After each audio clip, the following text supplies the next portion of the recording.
అందరికీ నమస్కారాలు. వేదిక పైన పెద్దలు, నేను కూడా ఇంత మునిపే చెప్పాను అందరి పేర్లు చెప్పొద్దని. కాబట్టి నేను కూడా అమలు చేయాలి. కాబట్టి వేదిక పైనుండే పెద్దలందరికీ ఈరోజు ఒక పవిత్రమైన కార్యక్రమానికి చేసినటువంటి సోదరి సోదరమణులందరికీ, ప్రత్యేకంగా రైతు సోదరి సోదరమణులకి నా అభినందనలు, శుభాకాంక్షలు. ప్రత్యేకంగా ఈరోజు విజయరావు గారు, కేఎల్ రావు గారి అబ్బాయి, వారు కూడా ఈ కార్యక్రమానికి రావడం చాలా సంతోషం. నేడు మనందరం రెండు పవిత్రమైన కార్యక్రమాలకి ఇక్కడ సమావేశమయ్యాం. ఒకటి, మీరు చూస్తే భారతదేశ నీటిపారుదల రంగ పితామహులు డాక్టర్ కేఎల్ రావు గారు 124 సంవత్సరాల్లో 124వ జన్మదినాన్ని ఈరోజు జరుపుకుంటున్నాం. చాలామంది పుడతారు కానీ అందరూ ఏ రోజు చనిపోతాం, కానీ కొంతమంది చరిత్రలో మిగిలిపోతారు. వారే యుగ పురుషులు. అలాంటి యుగ పురుషుడు, ఒక చరిత్రకారుడు కేఎల్ రావు గారు అని చెప్పి మరొక్కసారి విజ్ఞప్తి చేస్తున్నా. ఈరోజు కేఎల్ రావు గారిని చూస్తే సాగునీటి సంఘానికి ఆయన చేసిన సేవలు ఎనలేనివి. అందుకే ఈ ప్రభుత్వం గుర్తించాం. భవిష్యత్తులో ఈ సంవత్సరం అంతా కూడా కేఎల్ రావు గారి యొక్క 125వ జయంతి ఉత్సవాలు జరుపుకోవాలని, ఆయన స్ఫూర్తి ప్రతి గ్రామానికి తీసుకెళ్లాలని సంకల్పించాం. ఇక్కడుండే ఇంజనీరింగ్ నిపుణులు కానీ, సాగునీటి సంఘంలో పనిచేసే రైతు సోదరి సోదరమణులు కానీ అందరూ కూడా దీనిపైన చర్చ చేయాల్సిన అవసరం ఉంది. చర్చ చేసి దీన్ని లాజికల్గా ముందు తీసుకుపోవాల్సిన అవసరం ఉంది. అదే సందర్భంలో పట్టిసీమ గోదావరి జలాలు కృష్ణమ్మ చెంతకు తెచ్చిన సందర్భంగా నిన్నే నీళ్లు రిలీజ్ చేస్తే ఈరోజు జలహారతి కార్యక్రమానికి కూడా శ్రీకారం చుట్టాం. ఇది నా మనసుకు దగ్గరుండే కార్యక్రమం. అలాంటి పవిత్రమైన కార్యక్రమాన్ని ఈరోజు మనం ప్రారంభించుకున్నాం. కృష్ణా డెల్టా నాకు ఒక అనుభవం ఉంది. నేను ముఖ్యమంత్రిగా ఇక్కడికి వస్తే నీళ్లు వచ్చేటివి కాదు. అప్పటికే శ్రీశైలం కానీ నాగార్జునసాగర్లో కానీ నీటి కొరత వచ్చింది. అప్పటికి ఇంకా పులిచెంతలు కూడా పూర్తి కాలేదు. ఇక్కడికి వచ్చినప్పుడు సీజనే మారిపోయేది. మామూలుగా జూన్లో పంటలు ఇవ్వాల్సింది పోయి ఆగస్టు సెప్టెంబర్లో పంటలు వేయడం, అదే సమయంలో తుఫాను బాధిత పడడం. నేను ఒక్కసారి వస్తే తుఫాను వచ్చి మొత్తం ధాన్యం అంతా నాశనం అయిపోతే డిపార్ట్మెంట్ అయితే మేము కొనలేం, ఈ ధాన్యం బాతులు కూడా తినవు, అలాంటి బాతులు తినే ధాన్యాన్ని కొనలేమంటే బాతులు తినకపోయినా పర్వాలేదు కానీ నా రైతులకు నష్టం జరగకూడదని కొనిపించానని చెప్పి కూడా నేను మీకు తెలియజేస్తున్నా. అలాంటి జ్ఞాపకాలు నా మనసులో ఉన్నాయి. ఈరోజు మనం ఒక్క విషయం ఇక్కడ గుర్తుపెట్టుకోవాలి. కేఎల్ రావు గారిని మీరు చూస్తే ఈ జిల్లాలో పుట్టడం, అలాంటి మేధావి ఈ జిల్లాలో పుట్టడం మనందరి అదృష్టం. ఈరోజు భారతదేశంలో చరిత్ర తిరగరాసిన వ్యక్తి కేఎల్ రావు గారు. ఆ రోజు ఆయన ఇంగ్లాండ్కి వెళ్ళి ఏదైతే బర్మింగ్హామ్ విశ్వవిద్యాలయంలో కాంక్రీట్ ఇంజనీరింగ్ చేశాడు, పిహెచ్డి సాధించాడు. ఆయన అనుభవంతో భారీ ప్రాజెక్టులకు రూపకల్పన చేశాడు. ఇప్పుడు మనం చూసే శ్రీశైలం, నాగార్జునసాగర్, బాక్రా నంగల్, హీరాకుడ్, కోసి, దామోదర్ వ్యాలీ వంటి దేశంలో అతిపెద్ద ప్రాజెక్టుల డిజైన్ కానీ నిర్మాణంలో కీలక పాత్ర పోషించిన వ్యక్తి కేఎల్ రావు గారు. ఆయన ఇక్కడ పుట్టడం మన అదృష్టం అని చెప్పి కూడా నేను మీకు తెలియజేస్తున్నా. ఇంకొక పక్కన మీరు చూస్తే ప్రపంచంలోనే అత్యంత ఎత్తైన రాతి కట్టడమైన నాగార్జున నిర్మాణానికి కేఎల్ రావు గారు రూపకర్త. ఐక్యరాజ్య సమితి తరపున అంతర్జాతీయ జల నిపుణుడుగా ఈజిప్టు, సుదాన్ ఇలాంటి దేశాలకు కూడా వెళ్ళి అక్కడ కూడా సహాయం చేశారు, సలహాలు అందించారు. 3 సార్లు ఇన్స్టిట్యూట్ ఆఫ్ ఇంజనీర్స్ అధ్యక్షుడిగా ఎన్నికయ్యారు. అది ఆయన యొక్క గొప్పతనం. అంతేకాదు ఇదే విజయవాడలో 3 సార్లు ఎంపీ అయ్యారు. 3 ప్రధానమంత్రుల దగ్గర మంత్రిగా పనిచేసిన వ్యక్తి కేఎల్ రావు గారు అని చెప్పి కూడా నేను మీకు తెలియజేస్తున్నా. ఆ రోజుట్లో ఇప్పుడైనా మనం ఆధునిక టెక్నాలజీ ఉంది, అన్ని విషయాలు ఆలోచిస్తున్నాం. కానీ అప్పట్లోనే ఆలోచించి నీటిపారుదల ఎట్లుండాలి, అదే మరి ఆ రోజు మనకంతా కూడా జల విద్యుత్, హైడల్ పవర్ ఏ విధంగా ఉండాలో చెప్పే పరిస్థితికి వచ్చారు. భారతదేశం ఈరోజే కాదు, ఎప్పటి నుంచో కూడా ఒక పక్క కరువు, ఒక పక్క వరదలు. ఈరోజు మనం చూస్తున్నాం. మీరందరూ కూడా గుర్తుపెట్టుకోవాలి, ఎవరైతే చరిత్రలో సమాజ హితం కోసం పనిచేశారో వారిని గుర్తుపెట్టుకోవాల్సిన అవసరం ఉంది. ఈరోజు గోదావరి ప్రాజెక్టు దగ్గర మీరు చూస్తే నీళ్లన్నీ సముద్రంలోకి పోతున్నాయి. కానీ గోదావరి ప్రాంతం కరువుతో ఇబ్బంది పడే పరిస్థితికి వచ్చారు. ఆ రోజు మనవాడు కాదు, బ్రిటన్ వ్యక్తి కాటన్ దొర, ఆయన ఆలోచించాడు, చలించిపోయాడు. ఆయన ఆ రోజు ప్రకాశం బ్యారేజ్ కట్టాడు. ఆ తర్వాత కృష్ణా బ్యారేజ్కి రూపకల్పన చేసి ఆనకట్ట కట్టాడు. ఈ రెంటి వల్ల మీరు ఒక్కసారి చూస్తే మొత్తం చరిత్ర మారిపోయింది. ఎక్కడ నీళ్లుంటే అక్కడ నాగరికత వస్తుంది, ఎక్కడ నీళ్లుంటే అక్కడ అభివృద్ధి అవుతుంది. అందుకే ఈ 2 జిల్లాలు, అటు ఉదయ గోదావరి జిల్లాలు కానీ కృష్ణా గుంటూరు కానీ దేశానికి అన్నదాతగా తయారయ్యే పరిస్థితి వచ్చాయి. ఆంధ్రప్రదేశ్కి అన్నపూర్ణ అనే పేరు వచ్చిందంటే ఈ జిల్లాలే కారణమని మరొక్కసారి మీ అందరికీ విజ్ఞప్తి చేస్తున్నా. ఒక వ్యక్తి విజన్. ఇంకో పక్కన మీరు ఒకసారి ఆలోచిస్తే ఈరోజు ఇక్కడి నుంచే కేఎల్ రావు గారు కానీ ఆ రోజు నాగార్జున సాగర్కు రూపకల్పన చేయకపోయి ఉంటే, శ్రీశైలం కూడా రాకపోయి ఉంటే ఈరోజు రాయలసీమ, ఆంధ్రప్రదేశ్ యొక్క పరిస్థితి ఒక్కసారి మనం ఊహించుకోవాల్సిన అవసరం ఉంది. అలాంటి దూరదృష్టి ఉండే వ్యక్తులు వీళ్ళిద్దరూ. ఇటీవల కాలంలో నేను చూశాను, శివరామకృష్ణయ్య గారు గుంటూరు జిల్లాలోనే పుట్టాడు. ఎన్టీ రామారావు గారు ఒక స్ఫూర్తినిచ్చారు. కృష్ణా జలాలు వాడుకునే హక్కు మనకుంది, రాయలసీమ కరువు ప్రాంతం, దీన్ని ఆదుకోవాలంటే ఒక బ్యాగ్ వేసుకుని కేఎల్ రావు గారు అంతే, శివరామకృష్ణ గారు కూడా అంతే, భార్య భర్త వెళ్ళిపోయి అక్కడే కాపురాలుండి బ్రహ్మాండమైన డిజైన్ తయారు చేశాడు శివరామకృష్ణయ్య. ఈ రాష్ట్రంలో ఈ ముగ్గురి తర్వాత ఎవరైనా రాజకీయ నాయకులు ఆలోచించారంటే అది మొట్టమొదటి వ్యక్తి నందమూరి తారక రామారావు గారని చెప్పి తెలియజేస్తున్నా.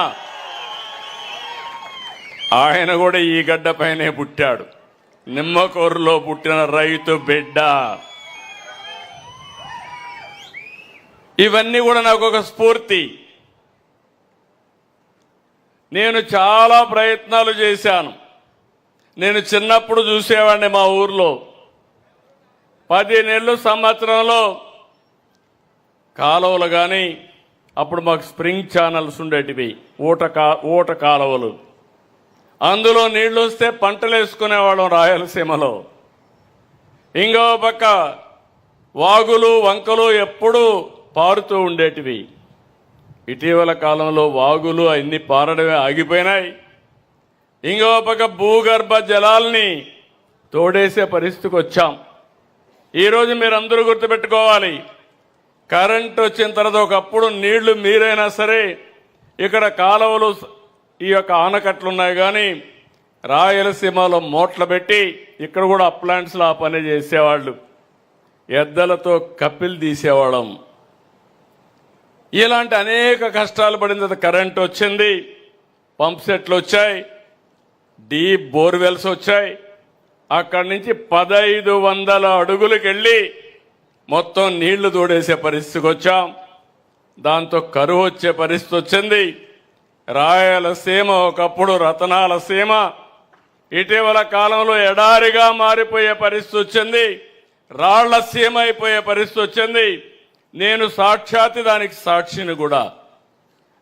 రాయదుర్గ్ నియోజకవర్గంలో ఎడారిగా మారిపోతుందంటే నేను ఒక 100 కోట్ల రూపాయలు ఖర్చు పెట్టి ఎడారిగా మారిపోకుండా ఉండడానికి చర్యలు చేపట్టిన వ్యక్తిని నేనే.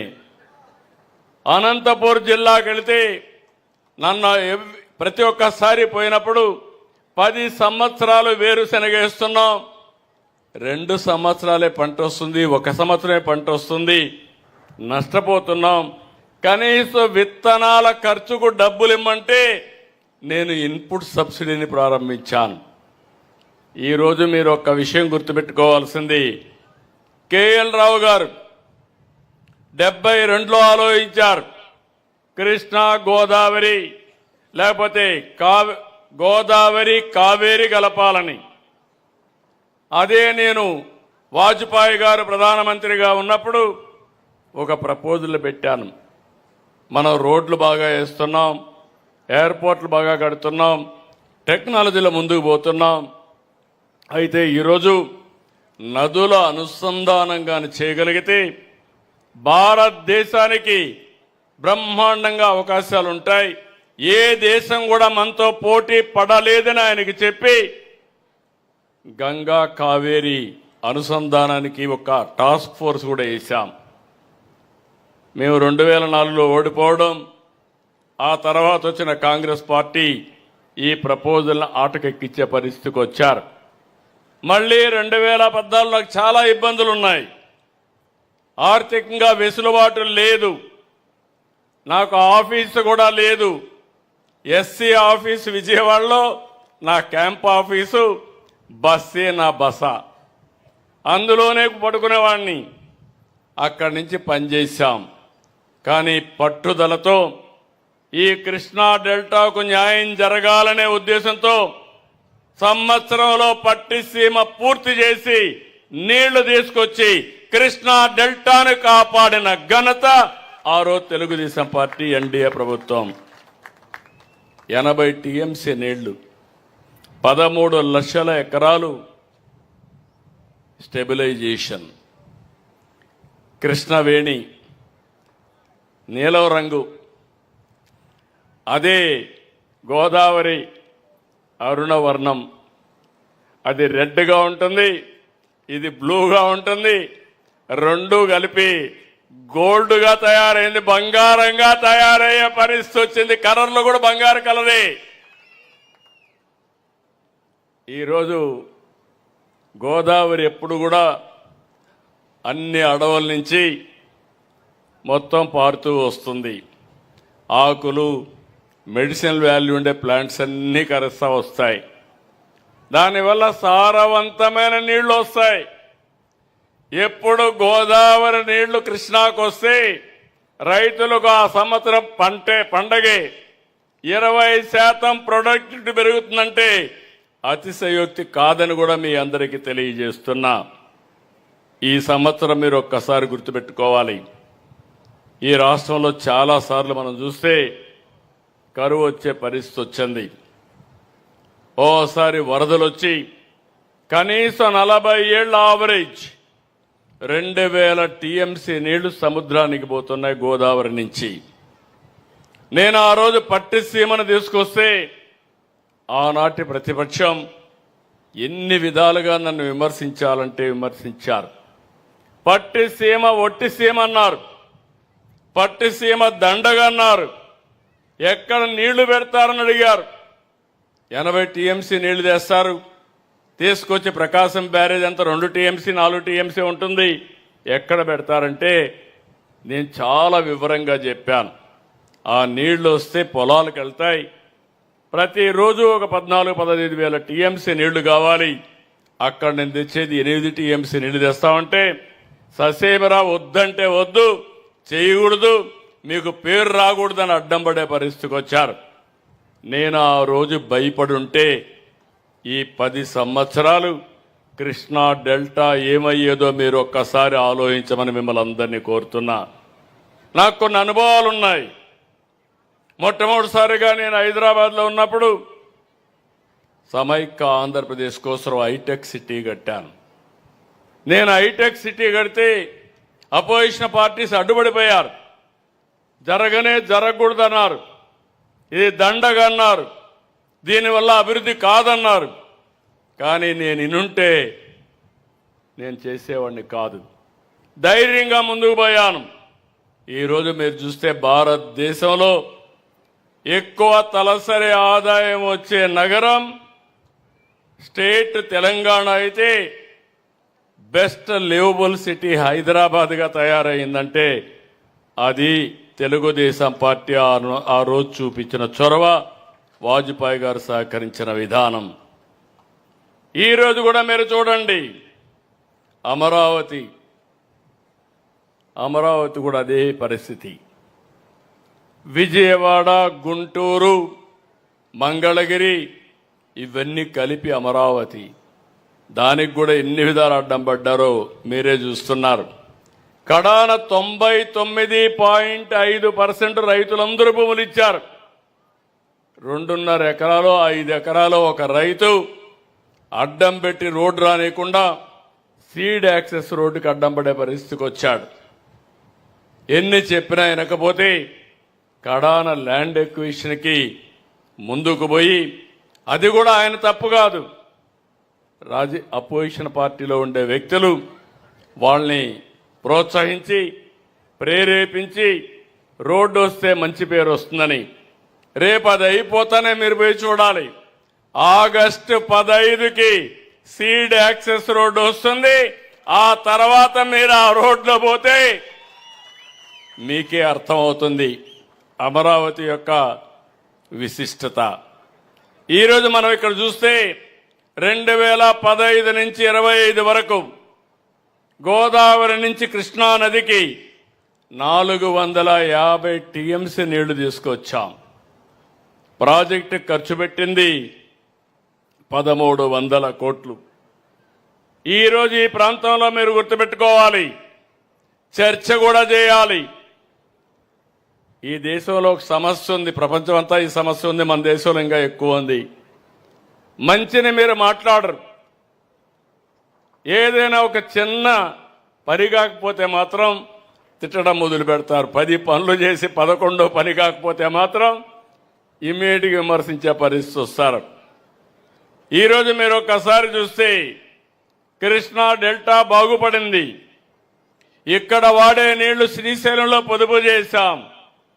పొదుపు చేసిన నీళ్లు రాయలసీమకి ఇచ్చాం. ఇప్పుడే మన మిత్రుడు సత్యకుమార్ యాదవ్ గారు చెప్పారు, ఆయన నియోజకవర్గం కూడా అందరి నేవా వెళుతుంది. కరువు జిల్లా అనంతపురం జిల్లా ఈరోజు హార్టికల్చర్ హబ్గా తయారైంది. రాయలసీమ కరువు, రాయలసీమ నుంచి లింగాల మండలం చూస్తే హార్టికల్చర్ వేసి హైయెస్ట్ పర్ క్యాపిటా ఇన్కమ్ ఆంధ్రప్రదేశ్లో ఆ మండలం వచ్చే పరిస్థితి వచ్చింది. విశాఖపట్నం కాదు. అంటే వినూత్నమైన రైతాంగం, ఆలోచనలు వినూత్నం. దీనివల్ల ముందుకు పోయారు. కానీ ఆ నీళ్లు వచ్చాయి కాబట్టి సాధ్యమైంది. నేను ఆ రోజు నీళ్లు తీసుకెళ్లాను. 1 సంవత్సరంలో గొల్లపల్లి రిజర్వాయర్ పూర్తి చేసి ఈరోజు అనంతపురం కరువు జిల్లాలో కియా సిటీ ఎస్టాబ్లిష్ చేశామంటే అది తెలుగుదేశం పార్టీ చూపించిన చొరవని చెప్పి కూడా నేను మీకు తెలియజేస్తున్నా. నీళ్లుంటే మొత్తం కూడా ఇండస్ట్రీస్ వస్తాయి, అదే మరి అనేక రకాలుగా అభివృద్ధి అవుతుంది. దీనివల్ల ఇంకొక పక్కన భూమి విలువ కూడా పెరుగుతుంది, రైతులకు కూడా మేలు జరుగుతుందని చెప్పి నేను మీకు తెలియజేస్తున్నాను. ఈరోజు మనందరం గుర్తుపెట్టుకోవాల్సింది, కాటన్ ధరని ఎప్పుడైతే గుర్తుపెట్టుకుంటున్నామో, నేను ఎప్పుడు గోదావరి జిల్లాలో పోతే అభినందిస్తా. కృష్ణా జిల్లా కంటే గోదావరి జిల్లాలో ఒక్కోసారి మంచి పని చేసి ఎప్పుడు అభిమానిస్తారనే దానికి కారణం, కాటన్ దొర విగ్రహాలు ఇప్పుడు కూడా ఏ ఊరికి పోయినా కాటన్ దొరకు పూజ చేస్తున్నారంటే, ప్రార్థనలు చేస్తున్నారంటే అది వాళ్ళ జీవితాల్లో మార్పు తెచ్చుకున్న విధానం అని చెప్పి కూడా నేను మీకు తెలియజేస్తున్నా. రాయలసీమ వాసులందరూ గుర్తుపెట్టుకోవాలి, శివరామకృష్ణయ్యని.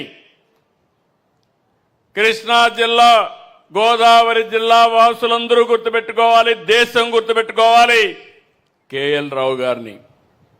ఇలాంటి మంచి పనులు చేసిన నందమూరి తారక రామారావు గారు చరిత్రలో యుగ పురుషుడిగా మిగిలిపోతారు. చరిత్ర ఉన్నంత వరకు, తెలుగు జాతి ఉన్నంత వరకు వాళ్ళ గుండెల్లో ఉంటారు. 14, 19 68,000 కోట్లు ఖర్చు పెట్టాం. ఓసారి మంచి పని జరిగితే మనం కూడా అప్పుడప్పుడు అభినందించాలి. ఆ రోజు ఇక్కడే ఉమా ఉన్నాడు, ఆ రోజు ఇరిగేషన్ మినిస్టర్గా ఉండి ఈ పనులన్నీ చేశాడు. ఈరోజు వసంత ప్రసాద్ గారు దాన్ని ముందుకు తీసుకుపోయే కార్యక్రమంలో చాలా అగ్రెసివ్గా ముందుకు పోయి అభివృద్ధి కార్యక్రమాలు చేస్తున్నారు. అప్పట్లో 68,000 కోట్లు ఖర్చు పెట్టాం. 2 ఏళ్లలో మళ్లీ 24,000 కోట్లు ఖర్చు పెట్టాం. ఇది ఈ ప్రభుత్వం యొక్క చిత్తశుద్ధి. ఆ రోజు మీరు ఒకసారి ఆలోచిస్తే 19, 24 కనీసం గేట్లకు గ్రీసు రాయలేదు. నిర్వహణ లోపాల్లో గేట్లు ఎక్కడికక్కడ స్ట్రక్ ఆఫ్ అయిపోయినాయి. ప్రాజెక్టులు కొట్టుకోబోయే పరిస్థితి వచ్చింది. రాష్ట్రంలో తిరిగి మేము ప్రశ్నిస్తే సమాధానం చెప్పలేదు. పులిచింతల గేటు కొట్టుకొని పోతే రిపేర్ చేయలేకపోయారు. గుండ్లకమ్మ గేటు ఊడిపోయింది, రిపేర్ చేయాలంటే కాంట్రాక్టర్ రాని పరిస్థితి. వస్తే పనిచేస్తే డబ్బులు ఇవ్వరు కాబట్టి మేము రామని మొరాయించే పరిస్థితి. ఇంకో పక్క మీరు చూస్తే కాలవల్లో ఎక్కడా పూడికి తీయని పరిస్థితి. సాగునీటి సంఘాలని నిర్వీర్యం చేసే పరిస్థితికి వచ్చారు. టెండర్లు కూడా పిలవకుండా దారుణంగా ప్రవర్తించారు. రైతు బాగుంటేనే రాష్ట్రం బాగుంటుంది. ఇరిగేషన్ శాఖకు ఎక్కడ లేని ప్రాధాన్యత ఇచ్చాం, ఇస్తామని చెప్పి కూడా నేను మీకు తెలియజేస్తున్నా. మొన్నే తుంగభద్ర 75 సంవత్సరాల్లో తొలిసారి గేటు పోతే కొత్త గేట్లు పెట్టించాం. నిన్ననే ధవళేశ్వరం బ్యారేజ్ గేట్లు పోతే 19, 24 ఒక్క పని చేయకపోతే 135 కోట్లు ఖర్చు పెట్టి అవన్నీ కూడా పూర్తి చేసే పరిస్థితికి వచ్చాం. ఈరోజు మీరందరూ గుర్తుపెట్టుకోవాల్సింది, ఇంకొక పక్కన రాష్ట్రానికి జీవనాడి పోలవరం నిన్నే పోయొచ్చా. నేను ఈరోజు మీ అందరికీ ఒకటే విజ్ఞప్తి చేస్తున్నా. ఆ రోజు కేఎల్ రావు గారు కానీ ఎంతో మేధావులు ఆలోచించారు. ఆ మేధావుల ఆలోచన అమలు చేసే అవకాశం భగవంతుడు నాకు ఇచ్చారు, ఎన్డీఏ ప్రభుత్వానికి ఇచ్చాడు. 72% పూర్తి చేశాం 14, 19లో. నరేంద్ర మోడీ గారి సహకారంతో 7 మండలాలు ఆంధ్రాకు తెలంగాణ నుంచి ఇచ్చి పూర్తిగా సహకరించారు. కానీ 19, 24 మీరు చూస్తే ప్రాజెక్టు పూర్తిగా నిర్వీర్యమైపోయి డయాఫామ్ వాల్ కొట్టుకోబోయే పరిస్థితి వచ్చింది. ఒక వ్యక్తికి ప్రాధాన్యతలు ఉండొచ్చు, కానీ అతి ముఖ్యమైన ప్రాజెక్టుల పట్ల నిర్లక్ష్యం చూపించడం దేశ ద్రోహమే అవుతుంది, రాష్ట్ర ద్రోహమే అవుతుంది. రాష్ట్ర రైతాంగానికి తీవ్రమైన అన్యాయం జరిగింది. ఆ రోజు నేను సోమవారాన్ని పోలవరం చేసుకొని పనిచేశాను. ఎప్పటికప్పుడు సమీక్షలు చేశాను. ఈరోజు మీ అందరినీ ఒకటి విజ్ఞప్తి చేస్తున్నా. ఇప్పటికే 37 సార్లు పోలవరానికి వెళ్ళాను, ఫిజికల్గా వెళ్ళాను. 137 సార్లు వర్చువల్గా సమీక్షించాను. ఈ రోజుటికి 89% పనులు పూర్తి చేశాం. అందరికీ సహాయం చేశాం. నిర్వాసితులందరూ కూడా హ్యాపీగా ఉన్నారు. ఎందుకంటే వాళ్ళ యొక్క ఆలోచనలు గుర్తుపెట్టుకున్నప్పుడు ఒక ప్రాజెక్టు వల్ల లాభం పొందే వాళ్ళు ఆనందంగా ఉంటారు. భూమి పోగొట్టుకున్న వాళ్ళు బాధపడతారు. వాళ్ళకు కూడా న్యాయం చేయాలి. అదే దానిపైన మనం చేశాం. 2 ఏళ్లలో 2250 కోట్లు నిర్వాసితులకు అందించాం. పునరావాస కాలనీలు నిర్మించాం. ఇప్పటికి కేంద్ర సహకారంతో 7100 కోట్లు ఖర్చు పెట్టాం. ఈ రోజు ఒక పవిత్రమైన కార్యక్రమంలో అనౌన్స్ చేస్తున్నాను. రాబోయే రోజుల్లో మార్చి 2027 పోలవరాన్ని పూర్తి చేసి జాతికి అంకితం చేస్తాం. రాష్ట్రానికి జీవనాడిగా తయారు చేస్తాం. అది వస్తే ఇప్పుడు కాస్తా కోస్తూ లిఫ్ట్తో వస్తున్నాయి. రేపు లిఫ్ట్ కూడా అవసరం లేదని చెప్పి నేను మీకు తెలియజేస్తున్నా. నా ఆలోచన ఒకటే, వంశధార పెన్న నదుల అనుసంధానం జరగాలి. నేను ఎప్పుడు కూడా ఒకటే మాట్లాడుతున్నాను.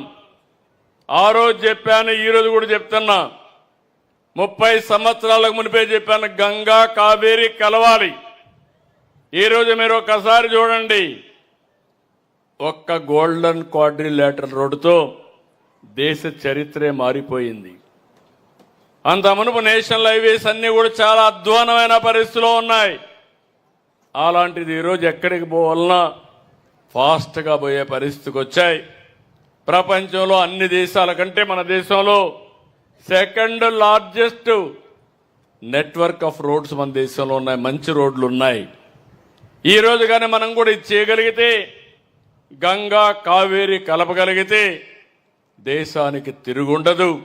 దానికంటే ముందు వంశధార, నాగావళి, గోదావరి, కృష్ణ, ఇక్కడి నుంచి పెన్నా, ఈ నదులన్నీ కలపగలిగితే సముద్రంలోకి పోయే నీళ్లు, కొన్ని నీళ్లు కానీ మళ్లించగలిగితే ఈ రాష్ట్రానికి కరువు ఉండే పరిస్థితి లేదని చెప్పి కూడా నేను మీకు తెలియజేస్తున్నా.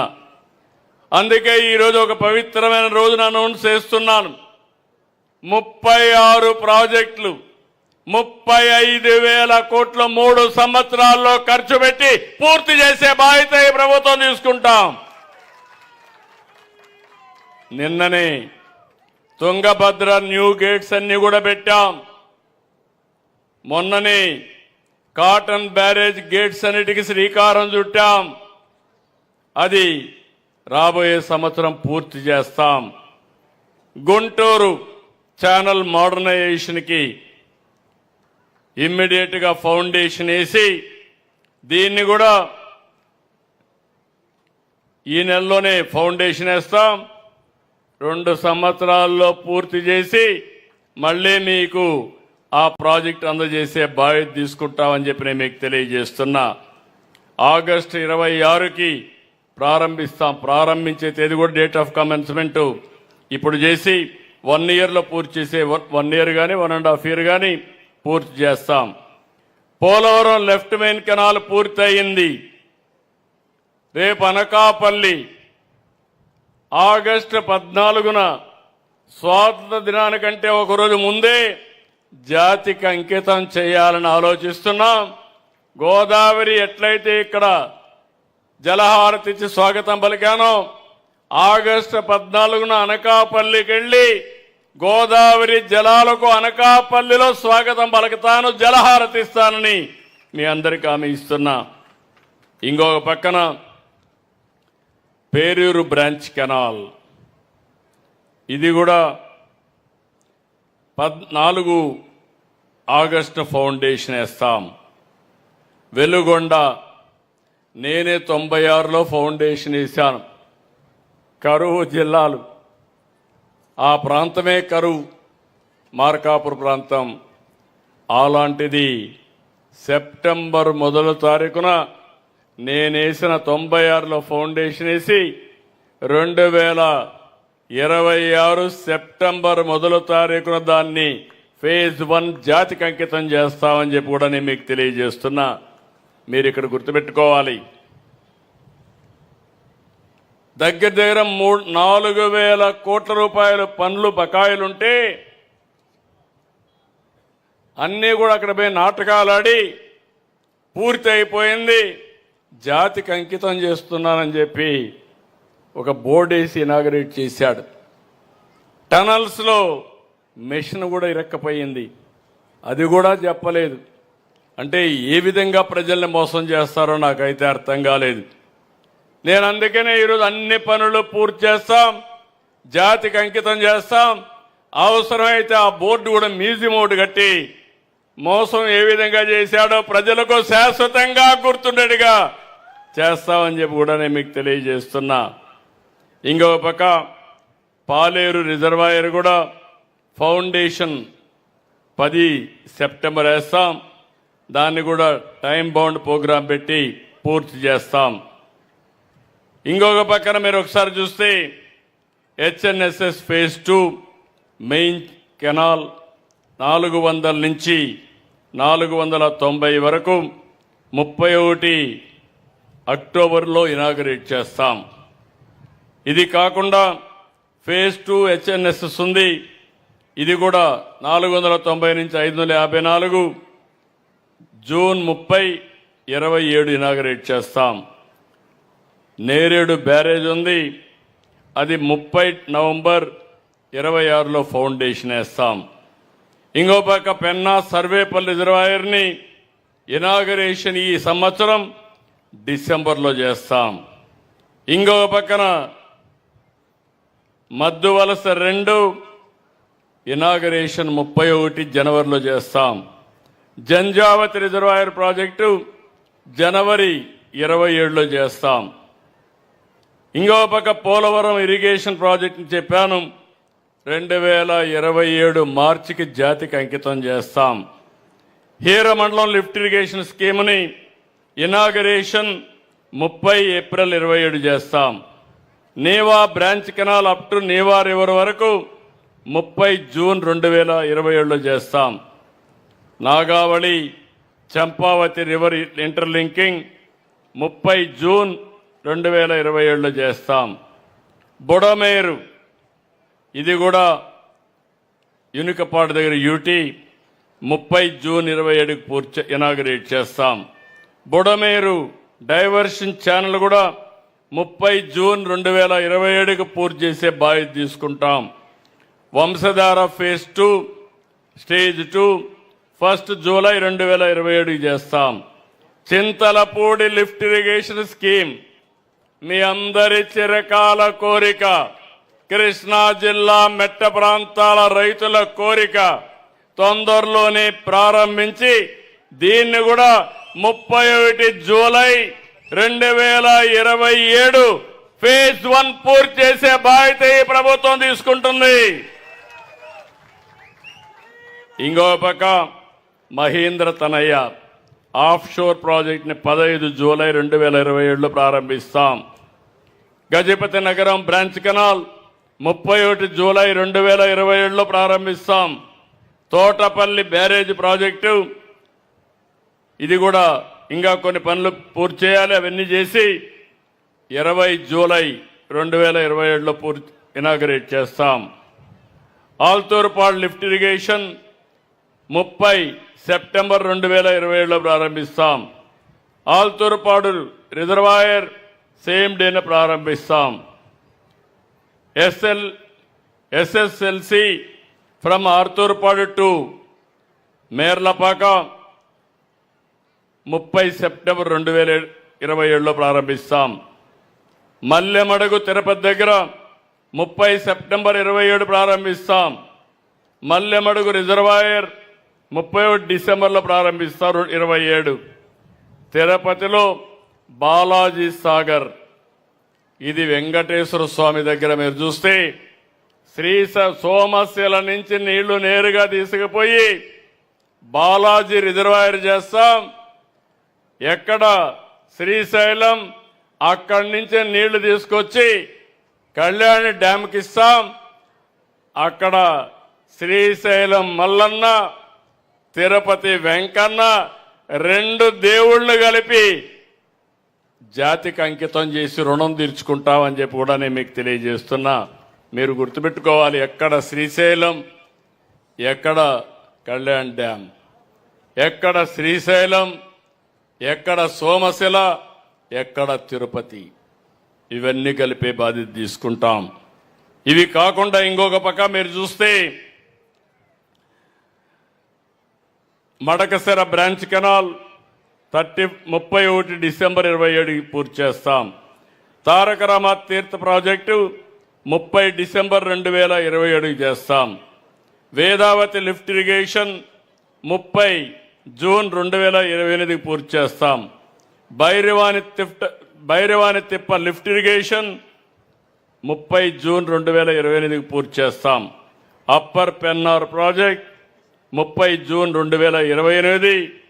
Galeru Nagari up to Kadapa town 30 June 2028. Godavari modernization డెల్టాని మోడర్నైజ్ చేయడం 30 జూన్ 2028. వరికపూడి శిల, ఇది మెట్ట ప్రాంతాలైనటువంటి పల్నాడు జిల్లాకు ఉపయోగపడుతుంది. దీన్ని కూడా మీరు ఒకసారి చూస్తే దగ్గర 15 డిసెంబర్ 28కి ఇనాగరేట్ చేస్తామని చెప్పి కూడా నేను మీకు తెలియజేస్తున్నా. ఇంకొక పక్కన అప్గ్రేడేషన్ ఆఫ్ ఎస్ఆర్ఎంసి 80,000 క్యూసెక్స్కి దీన్ని 31 డిసెంబర్ 28కి పూర్తి చేస్తాం. జిఎన్ఎస్ఎస్ కడప నుంచి కోడూరుకు తీసుకొస్తాం డిసెంబర్ 28కి. ఇంకొక పక్క మల్లెమడుగు నుంచి బాలాజీ సాగర్కి, అక్కడి నుంచి నేరుగా పిచ్చాటూరులో ఉండే ట్యాంకుకి పించా రిజర్వాయర్కి 2028 పూర్తి చేస్తాం. మీరు గుర్తుపెట్టుకోవాల్సింది 36 ప్రాజెక్టులకి ఒక పవిత్రమైన రోజున పవిత్ర సంఘంలో నేను అనౌన్స్ చేశానంటే ఈ డేట్ ని అందరూ ఫాలో అయ్యి ఎట్టి పరిస్థితుల్లో పూర్తి చేసి జాతి రుణం తీర్చుకోవాల్సిన బాధ్యత మన పైనుంది. నేను అందుకే ఒక మాట చెప్పాను, ఈరోజు ఒక పవిత్రమైన రోజు, కేఎల్ రావు గారి జన్మదినం. 10 సంవత్సరాల కంటే ముందు ప్రారంభించినటువంటి పట్టిసీమ నీళ్లు ఈ సంవత్సరం మీరు చూస్తే చాలా ఇబ్బందులున్నాయి. మీరు ఈ విషయం ప్రజల్లో కూడా చైతన్యం రావాల్సిన అవసరం ఉంది. ఈరోజు మేము చేసే పనులు మేము చేస్తున్నాం, కానీ మీలో కూడా ఒక చైతన్యం రావాలి. నేను ఈ మాట ఎందుకు వాడుతున్నానంటే ఈ సంవత్సరం ఎల్లినో వచ్చింది, వాతావరణం సమతుల్యం తప్పింది, ఎన్విరాన్మెంటల్ ఇంబ్యాలెన్స్ వల్ల వర్షాలు పడడం లేదు. ఒకవేళ వర్షం పడితే కుంభవృష్టి, వర్షం పడకపోతే వర్షం పడే పరిస్థితి లేదు. కడాన మన దేశానికే కాదు ప్రపంచానికే ప్రమాదం వచ్చింది. ఒకప్పుడు మనం చూస్తే యూరోప్, ఎప్పుడన్నా మనం ప్రశాంతంగా చల్లగా ఉండాలంటే నేరుగా యూరోప్ పోయేవాళ్ళం. ఈ సంవత్సరం యూరోప్లో 46 నుంచి 50 డిగ్రీల టెంపరేచర్. వాళ్ళ వాహనాలు రోడ్డు మీద వస్తే ఎక్కడికక్కడ టైర్లు పగిలిపోయే పరిస్థితి. నేను విజయవాడలో ఆ వేడి చూసిన తర్వాత, దుమ్ము చూసిన తర్వాత మా కలెక్టర్కి ఆదేశాలు ఇచ్చాను, నీళ్లు కొట్టమని ఆదేశాలు ఇస్తే విజయవాడలో నీళ్లు పెడితే ఆ రోడ్డు ప్రశాంతంగా ఉంది. అది ఇది ఈరోజు చూస్తే యూరోప్లో రోడ్డు మీద నీళ్లు కొట్టే పరిస్థితికి వచ్చారు. రోడ్డు మీద టెంపరేచర్ తగ్గించడానికి ఎక్కడికక్కడ తుంపర్లు పెట్టే పరిస్థితికి వచ్చారు, మైక్రో ఇరిగేషన్ పెట్టే పరిస్థితికి వచ్చారు. రైల్వే లైన్లు కూడా మెల్ట్ అయిపోతున్నాయి. ఈ విషయం మీరు గుర్తుపెట్టుకోవాల్సిన అవసరం ఉంది. నేను అందుకే రాష్ట్రంలో ఉండే ప్రతి ఒక్కరికి విజ్ఞప్తి చేస్తున్నా, మేము చేయాల్సిన పని మేము చేస్తాం. ఈరోజు మీరు చూస్తే ఇప్పటికే 88,000 కోట్ల రూపాయలు ఖర్చు పెట్టాం. ఇంకొక 35,000 కోట్ల రూపాయలు ఖర్చు పెడతాం. 36 ప్రాజెక్టులు పూర్తి చేస్తాం. ఆ తర్వాత మిగిలేది అక్కడి నుంచి నెక్స్ట్ చివరి భూములకు నీళ్లు తీసుకుపోవడం. కానీ ఈ నీళ్లు మీరు ఒకటే గుర్తుపెట్టుకోవాలి, ఎక్కడ శ్రీశైలం, ఎక్కడ తిరుపతి, ఎక్కడ వంశధార, ఎక్కడ కృష్ణ. అక్కడి నుంచి నీళ్లు రావాలంటే లిఫ్ట్లు కూడా పెట్టాలి. లిఫ్ట్ పెట్టాలంటే కరెంటు కూడా వాడాలి. ఈరోజు 10 సంవత్సరాలుగా ఇక్కడ మనం వాడాం, పెట్టుబడి పెట్టాం, దానికి ఎస్టాబ్లిష్మెంట్ పెట్టాం. ఈరోజు మీరు చూస్తే పట్టిసీమ వల్ల 120 కోట్ల రూపాయలు 10 సంవత్సరాలకు ఖర్చు అయింది. పవర్ బిల్లు 100 కోట్లు అయింది, అదర్ ఖర్చు 20 కోట్లు అయింది. దీనివల్ల 13 లక్షల ఎకరాలు స్థిరీకరణ జరిగింది. ఓసారి మీరు గుర్తుపెట్టుకోవాలి, నీళ్ళన్నీ పెడతాం, లాస్ట్ పంట వస్తుంది. పంట వచ్చే సమయంలో నీళ్లు రాకపోతే మొత్తం ఎండిపోతుంది, పెట్టిన పెట్టుబడి పోతుంది. అదే సమయంలో వృధా అయ్యే పరిస్థితి వస్తుంది. దీనివల్ల మీరు చూసినప్పుడు ఇక్కడ 1200 రూపాయలు ఎకరాకు అయ్యింది. కానీ సుజావుగా పంటలు చేసుకున్నాం. ఇంకో పక్కన అక్వాకల్చర్ బ్రహ్మాండంగా అభివృద్ధి అయ్యింది. అయితే అదే సమయంలో 120 కోట్లు 100 కోట్లు మనం ఖర్చు కూడా పెట్టాం. పవర్కి పెట్టడానికి సిద్ధంగా ఉన్నాం. కానీ మీరు గుర్తుపెట్టుకోవాలి, మీ ఊరిలో పడిన వర్షాన్ని మీరు సముద్రానికి పంపించి మళ్ళా వేరే రాష్ట్రాల నుంచి గంగా నుంచి ఇక్కడ నీళ్లు తీసుకురావాలంటే ఎలాంటి ప్రయత్నమో మీరు గుర్తుపెట్టుకోవాలి. వనరులన్నీ కూడా వృధా అవుతాయి, కష్టం అవుతుంది. బాధ్యతగా ఉండాలి, ప్రభుత్వం మాత్రం బాధ్యతగా ఉండాలి, ప్రజలు మాత్రం మేము బాధ్యతగా ఉండమంటే కరెక్ట్ కాదు. మీకు బాధ్యత ఉంది, మాకు బాధ్యత ఉంది. మీ ఊర్లో మీరు నీళ్లని భూగర్భ జలాలుగా మార్చండి. ఈ ప్రభుత్వం ఒకటి ఆలోచిస్తున్నాం, 3 మీటర్లు 6 మీటర్లు నినాదం. వర్షానికంటే ముందు 6 మీటర్లో ఉండాలి, వర్షాలు పడిన తర్వాత 3 మీటర్లో ఉండాలి. మనం వాడే నీళ్లు 3 మీటర్లే వాడుకోవాలి. గోదావరి కృష్ణా జిల్లాలో బాగానే ఉంటాయి, మెట్ట ప్రాంతాల్లో సమస్య ఉంది, దానికి కూడా వర్కౌట్ చేయాల్సిన అవసరం ఉంది. మొన్ననే మళ్ళీ ఒకసారి జలధార అనే కార్యక్రమం తీసుకొచ్చాను.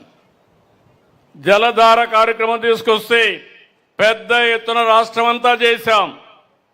79,625 పనులు ప్రారంభించాం. 3,267 కోట్ల రూపాయలు ఖర్చు పెట్టాం. 93% పనులు పూర్తయినాయి, ఇంకా ఖర్చు పెడతాం. నేను ఒకటే మీ అందరికీ విజ్ఞప్తి చేస్తున్నా, నేను కానీ అదే మరి ఎన్డీఏ కూటమి ప్రభుత్వం కానీ నరేంద్ర మోడీ గారు ఢిల్లీలో ఉండే మోడీ గారి నాయకత్వం, నేను ఇక్కడుండే పవన్ కళ్యాణ్ గారు ఒకటే ఆలోచిస్తున్నాం, ఈ రాష్ట్రానికి ఒక బాధ్యత కలిగిన ప్రభుత్వాన్ని ఇవ్వాలని, ఒక వారసత్వాన్ని వెళ్ళాలని, మీ భవిష్యత్తుకు గ్యారంటీ ఇవ్వాలని.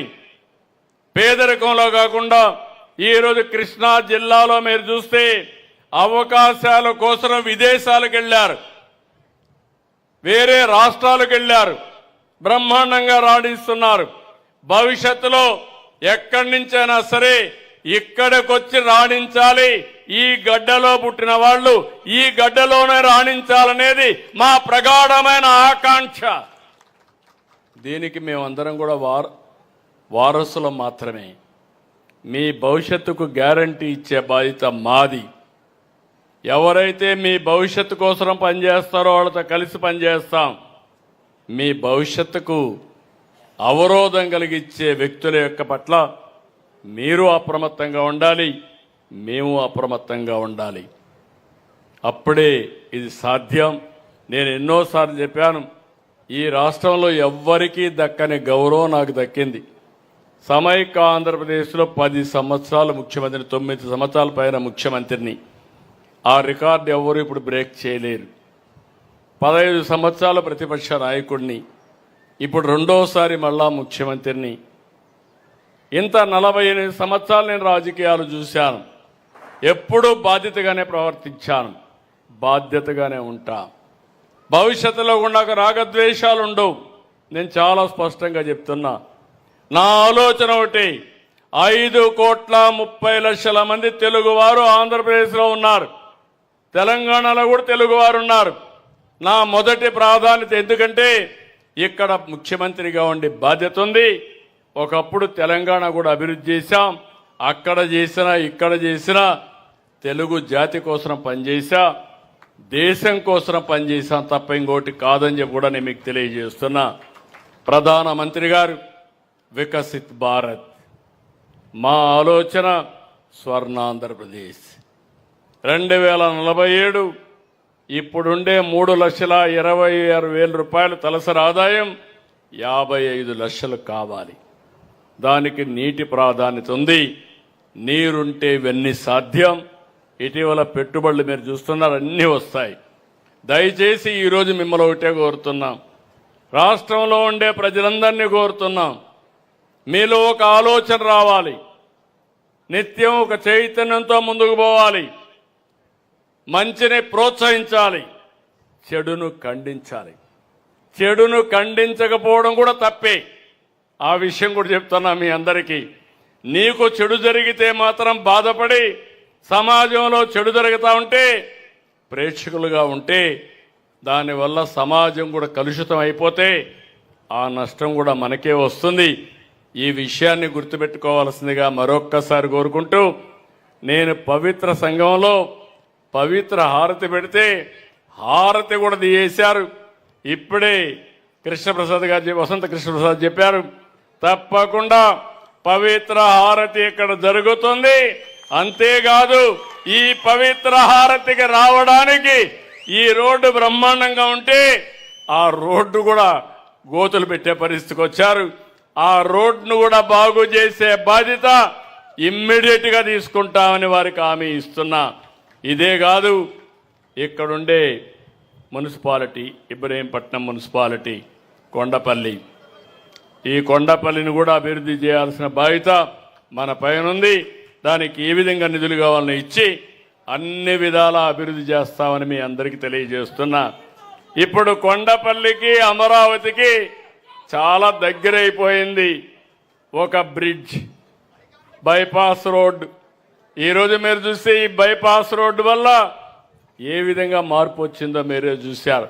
ఒకప్పుడు నేను ఇక్కడికి రావాలంటే విజయవాడకు పోయి బ్యారేజ్ ఎక్కి మళ్ళా తిరిగి వెళ్లాల్సింది పోయి నేరుగా అమరావతికి వెళ్ళిపోయే పరిస్థితికి వచ్చాం.